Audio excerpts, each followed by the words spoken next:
Today's case, dead man on a beach, no ID, no fingerprints on file, and a secret note sewn into his pants. This is the story of the Tammet Shud case, also known as the Somerton Man. Let's begin.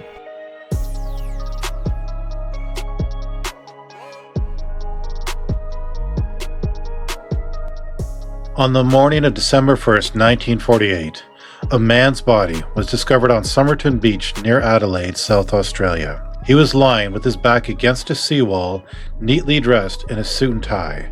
There were no signs of violence, no struggles, no injuries, no nothing. Police looked for ID, but they didn't find anything. Then they realized something even more bizarre. All the tags had been removed from the clothing. The autopsy offered no answers. His organs showed signs with poisoning, yet no trace of poison was detected anywhere in his system. The coroner honestly couldn't determine a cause of death, and without a name or background, the man was classified as completely unknown. A suitcase that was linked to the man was checked into the Adelaide railway station the day before he died. And inside the suitcase, more clothes with no tags, a sharp knife, a bunch of thread that's not sold in Australia, and a stencil kit like you would use to paint numbers on cargo or military equipment. I mean, it's not stuff you would normally carry, so it sort of suggests that there's some planning or just something more to this. Then came a twist. Months later, they found a tiny note sewn into a hidden pocket in the man's pants.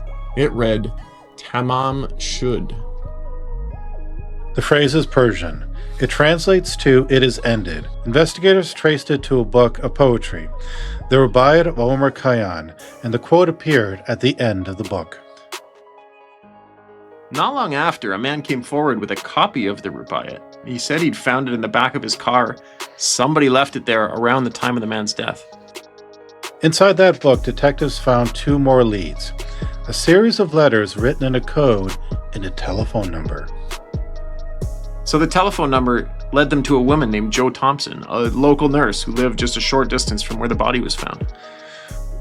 When they showed her the death mask of the Somerton Man, which showed his face, she got upset. She got visibly upset. Looked like she was about to faint. But then when they asked her, "Oh, you know this person?" she said she had no idea who he was. And here's where it gets even weirder. Years later, researchers found Joe's son shared some rare genetic traits with the man. Same unusual ears, same strange teeth. The Somerton Man may have been his biological father, but if that's true, why the secrecy? Some people say he was a Cold War spy, taking a fatal dose of rare poison before he could be caught, and others think it was a matter of love, a heartbroken man driven to suicide. In 2022, forensic experts used advanced DNA analysis on a preserved hair sample, so they kept a little bit of it. They identified the man as Carl Webb, an electrical engineer from Melbourne. But even with a name, we still don't know why he was in Adelaide, or what happened to him, or if he was running from somebody. It really shows that even though we have his identity, it provided no closure. The truth remains just completely elusive. So, the Tamam Shud case remains one of Australia's deepest mysteries. A man dies quietly on a beach, a mysterious book, strange clothes, and no real answers.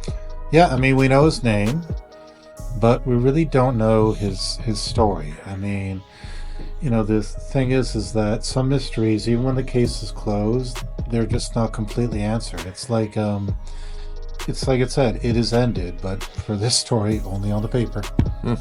Thanks for watching Those Are the Facts, and subscribe if you enjoy this. We'll see you next time.